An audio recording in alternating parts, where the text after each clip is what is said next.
Sonia, Klaus, and I have worked together several times now, and we work very closely together, trying to create in 3 dimensions an image that really has in mind. And the set decoration is essentially, the core of the art direction.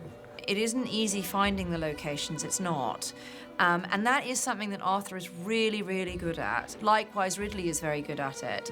And for me, as a set decorator, that helps tremendously, the fact that they've completely taken on board the look and the feel of the film by choosing the right locations in the first instance, and so therefore you get it.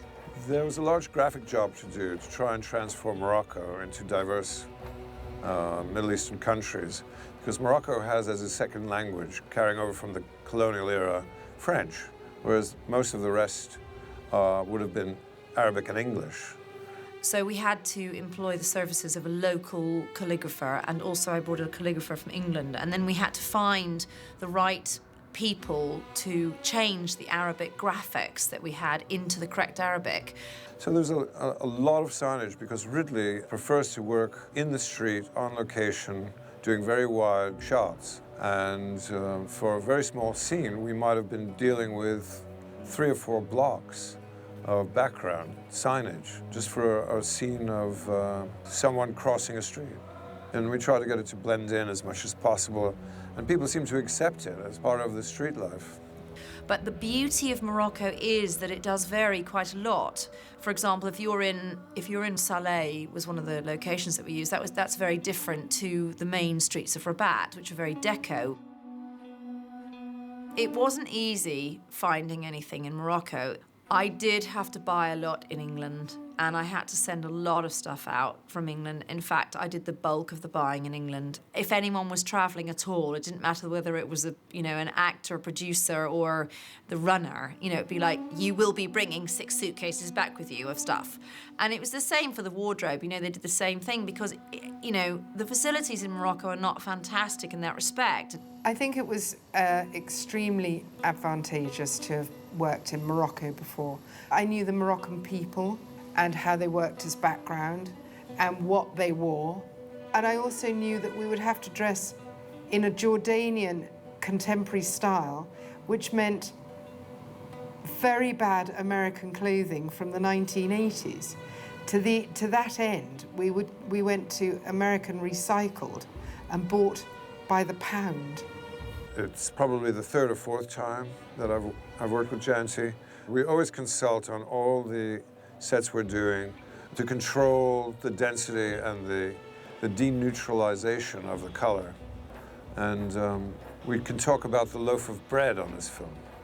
It's, it's toast, it's oatmeal, it's pumpernickel. It's always earth tones we're trying to favor. The colour palette on this film was slightly more golden. I think Arthur mentioned the word toast, so I think that quite sums it up.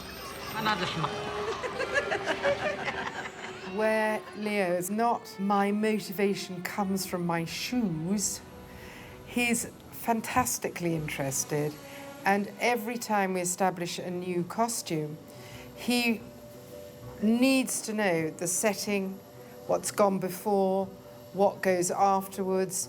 One has to be very prepped for exactly what his role, especially in this, where he has many roles. Aisha was a joy to dress, and this was one thing we were very keen to get right, because the Jordanian young girls are very, very interesting, because the girls are very modest, even though their heads are covered, and their tops have long sleeves and high necks. They wear very sexy jeans and very often high heels. So we wanted to get that allure, that modest allure for Aisha. Russell said, have you read the book? He dresses, his character, Hoffman, dresses from Target. So that's where we went from there. But we did have an enormous wardrobe for Russell. He possibly wore about 7 things throughout, which was great and gave a bit of a sort of, not dishevelled, but he doesn't really care about his wardrobe. He cares about saving the world. Harney, Mark Strong, he is quite unique. We were blessed because we met at Huntsman, one of the most wonderful establishments in Savile Row. And the manager, bless him, beetled around in what they call the hanging rooms in the basement for us and discovered the stock of a deceased person who was a billionaire and had had 300 suits made through Huntsman, of which there were 20 left there. She said, "Those were perfect. Will they fit?" I said to her, "I think they will because of the posture and the figuration of that client was very similar to Mark Strong." And we took the suits upstairs. We tried them on, a few of them on to Mr. Strong's, and it looked amazing. They not only fitted Mark Strong as if they'd been made for him, they'd been made 15 years ago, so they had that skirted and nipped-in waist flair of a Savile Row suit of that time. His persona changed when he put the suits on. There was a lot of style in them. There was a lot of drape. It's a thing about the Huntsman cut. It's the drape and the length and the structure of the jacket. That's really, really what you want to see. And we just went from there. We went with Huntsman ties, Huntsman shirts. We took it to the nth degree. Well, of course, they have loaned them to us because they're not Huntsman's property. They'll be returned at the end of the film in as good a condition. It's very easy having a director like Ridley because he can express himself so vividly with drawings. And he does his own storyboards, so everybody knows what it is we're shooting. And he has a background in production design, so he knows what we do, he appreciates what we do. Arthur Ridley and I are very similar in our tastes, and we all get on terribly well. And so, you know, we seem to be quite a good team, and we enjoy each other's company, and we seem to have similar ideas about the script and what's needed. It makes the work more, I think, personalized. It's not just, you know, somebody who doesn't understand what went into it. I think that's the joy of working with him. He's extraordinarily inspirational. He participates in the costume hugely, as he enjoys dressing the set and takes a great interest in detail. And I so love that, because then you do collaborate as a team.